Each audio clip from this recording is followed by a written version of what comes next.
दोस्तों, आज हम लोग डिस्कस करेंगे कि आप अपने पब्लिक स्पीकिंग के डर को आप कैसे हटा सकते हैं या फिर कैसे रिमूव कर सकते हैं। आपको कई बार हो सकता है कि जब आप पब्लिक में बोलते हो तो हो सकता है कि आपको थोड़ा हिचकिचाहट या नर्वसनेस होती हो, क्योंकि हो सकता है कुछ लोग थोड़ा इंट्रोवर्ट होते हैं या फिर कुछ लोग जो है पब्लिक के सामने बोलने से ज़्यादा डरते हैं। ठीक है, कुछ जो है नर्वसनेस सी अंदर सी होती है। किसी किसी पर्सन को, सब पर्सन को ऐसा नहीं होता, लेकिन किसी किसी पर्सन को ऐसा होता है कि उन लोगों को पब्लिक के सामने बोलने से थोड़ा हिचकिचाहट से होती है, क्योंकि उनको थोड़ा सा अंदर से नर्वसनेस लगता है। उन लोग को अकेले रहना या फिर लोगों के सामने कम रहना ज़्यादा पसंद होता है। तो आज मैं आपको कुछ ऐसे टिप्स बताऊंगा जिससे कि आप अपने पब्लिक स्पीकिंग के जो डर है उसको ख़त्म कर सकते हैं।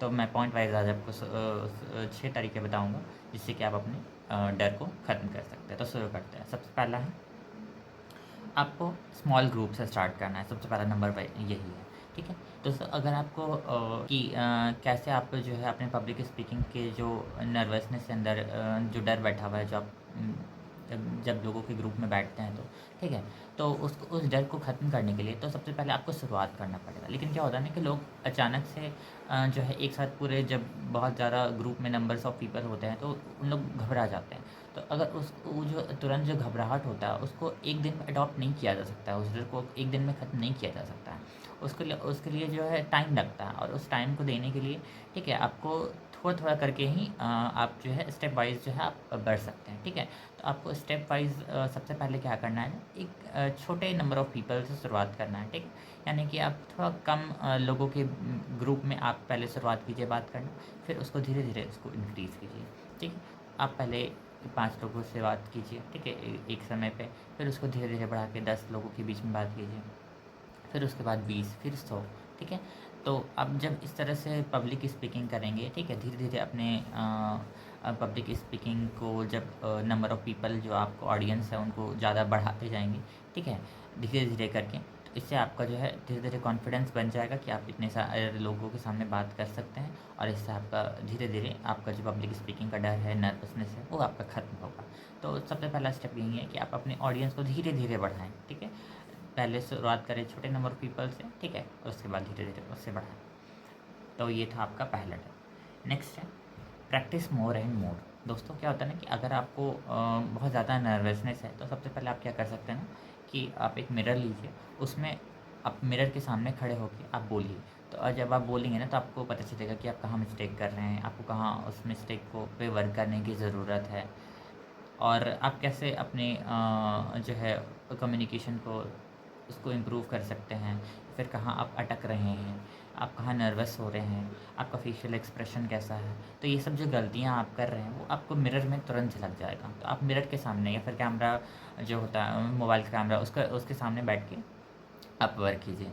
तो उस डेली उसको बोलने का प्रैक्टिस कीजिए मिरर के सामने या फिर कैमरा के सामने। तो इससे आपका जो है सेल्फ कॉन्फिडेंस बढ़ेगा पब्लिक स्पीकिंग का, कि आप जो है बोलने से नहीं घबराएंगे, और आप क्योंकि आपका प्रैक्टिस हो चुका होगा ना कि आप कहाँ गलती कर रहे हैं, तो आप उसको एनालाइज करके आप उसको करेक्ट कर पाएंगे। तो धीरे धीरे आपका जो है आपकी गलतियों पर जब आप वर्क करेंगे तो आपका जो है गलती कम होगा, और आप जो है थोड़ा ज़्यादा कॉन्फिडेंट महसूस करेंगे, और इससे आपका जो है बेटर होने का चांसेस बढ़ जाएगा। नेक्स्ट है डीप ब्रीथिंग। दोस्तों, कई बार जो है ना नर्वसनेस जो है ना आ जाता है जब आप बहुत लार्ज ऑडियंस के सामने खड़े होते हो, तो होता है किसी किसी पर्सन को होता है, लेकिन लार्ज ऑडियंस के सामने जाना नर्वस होना बहुत बड़ी इशू नहीं है।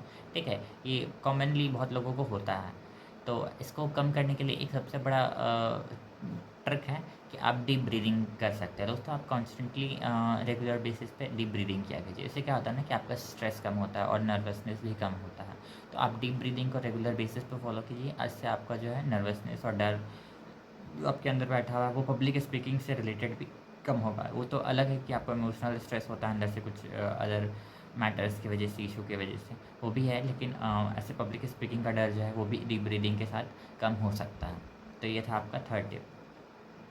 नेक्स्ट है आई कॉन्टैक्ट। दोस्तों, आप जब भी बात कीजिए तो ऐसा नहीं कि सर झुका के बात कीजिए, इससे तो आपको सेल्फ कॉन्फिडेंस कम्प्लीटली लो लगेगा। ठीक है, तो आप जब पब्लिक स्पीकिंग का डर आपको ख़त्म करना है तो आपको आंखों में आंखें डाल के बात करना ही पड़ेगा। नहीं तो आप कभी भी जब आंखों में आंख नहीं डालेंगे तो इससे आपका जो है नर्वसनेस होगा कि आप जो है लोगों के सामने बात जब कर रहे हैं तो आप जो है नर्वस है, या फिर आप जो है उन लोगों के आंखों में आंख देख कर नहीं जब बात करेंगे तो इसका मतलब लगता है कि आपको कॉन्फिडेंट नहीं है।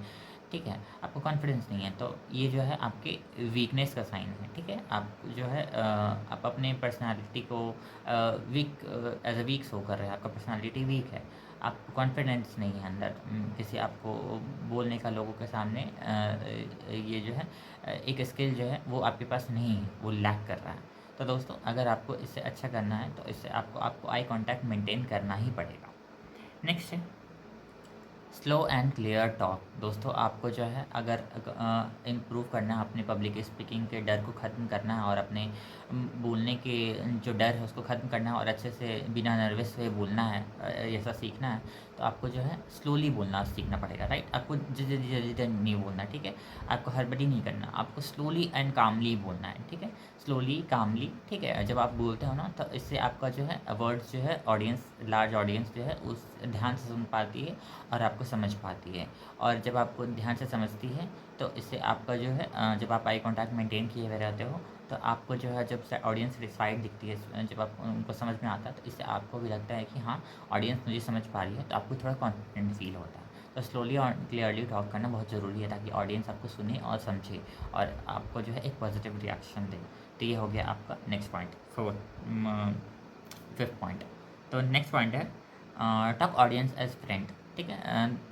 ठीक है, talk to audience as friend, ये है आपका नेक्स्ट लास्ट स्टेप, ठीक है। देखिए क्या होता है ना कि आप ऑडियंस को एज अ जज ले लेते हो कि ऑडियंस वो जज है, क्या मुझे जज करेगी, शायद मुझे गलत बोलेगी, या फिर मैं अच्छा नहीं बोल पाता हूँ, या फिर मुझे लोग दोष देंगे कि ये या फिर मुझे बुरा भला कहेंगे, या फिर उस मुझ में कमियाँ निकालेंगे। तो ऐसे जो डर होती है आपकी ऑडियंस को लेकर, वो आपको ख़त्म करना है। तो सबसे पहले आपको जो है उनको जो है एज अ कंसिडर करना होगा कि आपके फ्रेंड है, आपके दुश्मन नहीं है, राइट। क्योंकि आप पहले ही उनको एज अ अपने दुश्मन कंसिडर कर लेंगे तो उन लोग हंसेंगे, या फिर आपके लिए गाली गलौज करेंगे, या फिर आपके ऊपर नेगेटिव कमेंट्स छोड़ेंगे। आप ऐसे ही अगर व्यू बना लेंगे तो पहले ही, तो आप जो है सेल्फ कॉन्फिडेंस नहीं डेवलप कर पाएंगे। तो आपको पहले समझना होगा कि उनको एज अ जज के अलावा उन लोग एज अ फ्रेंड मानिए, एज अ फ्रेंड कंसिडर कीजिए कि उन लोग आपके फ्रेंड ही है एक तरह से। तो जब आपके अंदर ये अंदर से बैठ जाएगा ना कि एज अ फ्रेंड हमको उसे लेना है अपने ऑडियंस को, तो आप जो है थोड़ा नर्वसनेस जो है आपका थोड़ा कम होगा और आप ज़्यादा कॉन्फिडेंट फील करेंगे। तो दोस्तों, आज के लिए बस इतना ही। तो मैंने एक और प्लेलिस्ट बना रखी है जिससे कि आप अपने कम्युनिकेशन स्किल को कैसे इम्प्रूव कर सकते हैं। ये मैं एक बोनस के तौर पर एक सजेशन दे रहा हूँ, ठीक है। क्योंकि पब्लिक स्पीकिंग का डर जो है ये थोड़ा रिलेटेड है कम्युनिकेशन स्किल्स से, ठीक है। तो आप जो है एक कम्युनिकेशन स्किल पे मैंने एक वीडियो बनाया है, ठीक है। उसका प्लेलिस्ट भी है, आप उसे ज़रूर चेकआउट कीजिए, मैं आपको एंड स्क्रीन में डाल दूँगा। तो दोस्तों, आज के लिए बस इतना ही। ये कुछ 6 पॉइंट्स थे जिससे कि मैंने लिस्ट आउट कर दिया, जिससे कि आप अपने पब्लिक स्पीकिंग का डर को ख़त्म कर सकते हैं। तो दोस्तों, आज के लिए बस इतना ही। मेरा नाम है विक्रम राज और मैं सेल्फ इम्प्रूवमेंट पे कंटेंट लाते रहता हूँ। और आपको मेरे चैनल कंटेंट वैल्यूबल लगे तो मुझे फॉलो ज़रूर कीजिएगा। मिलते हैं नेक्स्ट वीडियो में एक नए टॉपिक के साथ।